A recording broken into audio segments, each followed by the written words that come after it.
Hello guys, welcome to Nature's People. Today I'm going to talk about a really very interesting topic, which is the impacts of slavery on the American economy. So as of today, August 9th, 2023, the American economy, as far as GDP is concerned, stands up at $26.8 trillion of GDP. That's nominal terms. As for you guys who do not know, the American economy has a parity of GDP in nominal terms and purchasing power. So it's the same. You have $26.8 trillion dollars in purchasing power and also in nominal terms.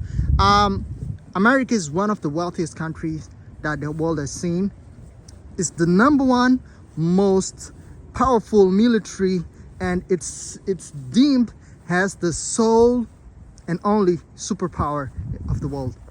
Now the question is, what were the impacts of slavery onto the American economy?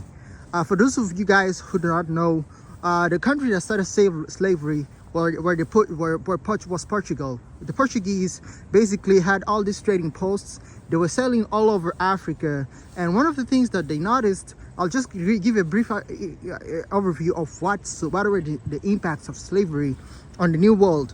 So the Portuguese were transferring people from place to place. They transferred people from India in Goa to Africa, and to basically to work on the farms.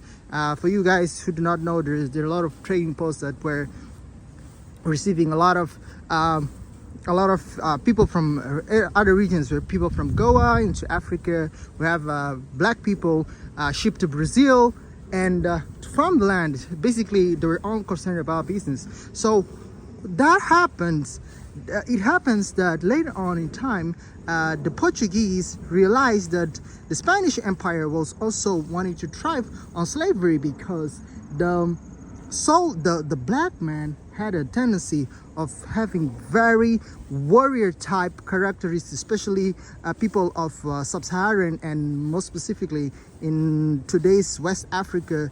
We're talking about countries like Ghana, Nigeria, the Ashanti tribe. Basically, they had really strong men, tall and very robust as far as resisting foreign infections and foreign different climates. They were able to withstand all different type of environments, regardless of where they were taken. So what happened is that the Portuguese shipped so many people of African descent for slavery. I'm going to explain a video about slavery in detail, but basically now we're on to know what are the impacts of slavery on the American economy back in the 17th century till today. So the blacks in America, there's an estimate that there were probably around 4 million shipped into the southeast side of America, in today's states of Georgia, Mississippi, Texas. You have North Carolina. You have many states, basically Louisiana and all southeastern side. So what happened is that they were farming for tobacco. There was maize. There's a lot of effects on agriculture. So my point is that America really started as a country of slaves, and the slaves really were like a very powerful and essential part of the labor, the manual labor. And because the Europeans were craving on sugar and finished goods, that was an aspect that America took advantage of to have its economy grow. Now, one thing that you guys might have noticed is that the US never really seems to fall. You have great countries. You talk about Germany, you talk about Japan. I mean, America has definitely taken advantage of a high population, an ongoing growth of population through immigration, which is a positive thing. But here's the thing, guys, that I want to say. This might seem and sound a little bit counterintuitive, but I think nations such as Brazil have received way more black people than the US did. There's an estimate that Brazil received between 8 to 11 and up to 16 million black people. Brazil was one of the last countries to abolish slavery, and it profited from slavery. But if you look at Brazil's economy is probably 13 to 12 times smaller than the American economy. So had it been for slavery, Brazil would have been way much better than America. But well, it isn't. Now I'm going to explain why is it that I think that slavery and the presence of black people in the US contributed and still contributes to a very strong and powerful economy. Now here's the thing, I'm going to be straightforward and very short and precise.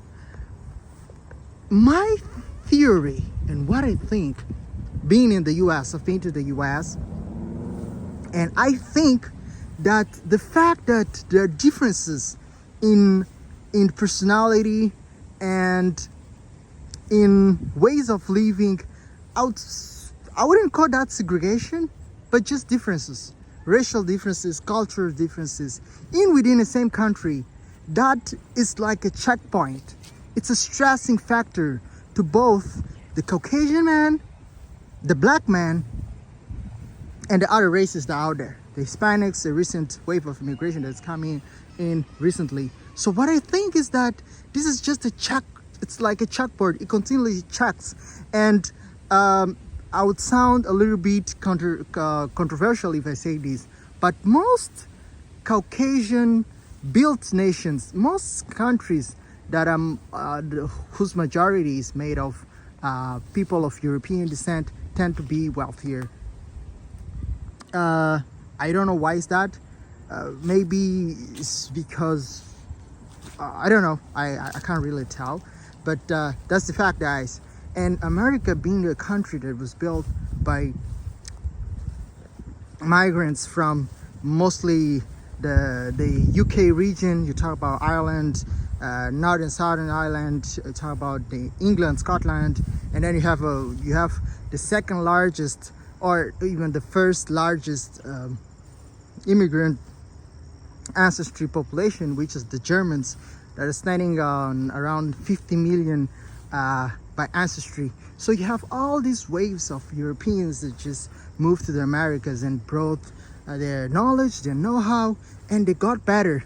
However, the effects that has on the economy is definitely the fact that I think that because there's this constant stress and state of discomfort within the society, that just keeps the people it takes them off the relaxing mode, or better off comfort zone. It keeps them in check.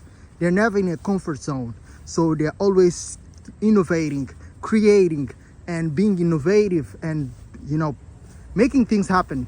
That's why I think America is so powerful, because if you look at what certain politicians say, they say the US is really concentrated on foreign affairs. They're concerned about the wars that are going on in somewhere other parts in the country, but they're not talking about that. They don't focus on fixing the country.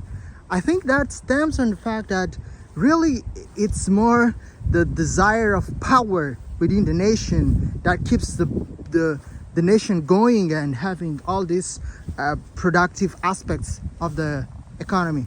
So guys, this is my perspective. Let me know what you think. What do you think America is the most powerful country? Did slavery have an impact on it?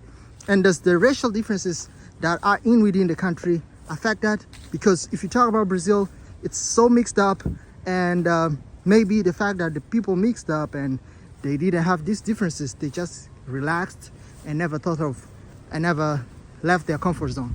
All right guys, stay tuned. Thank you for watching, and see you in the next one.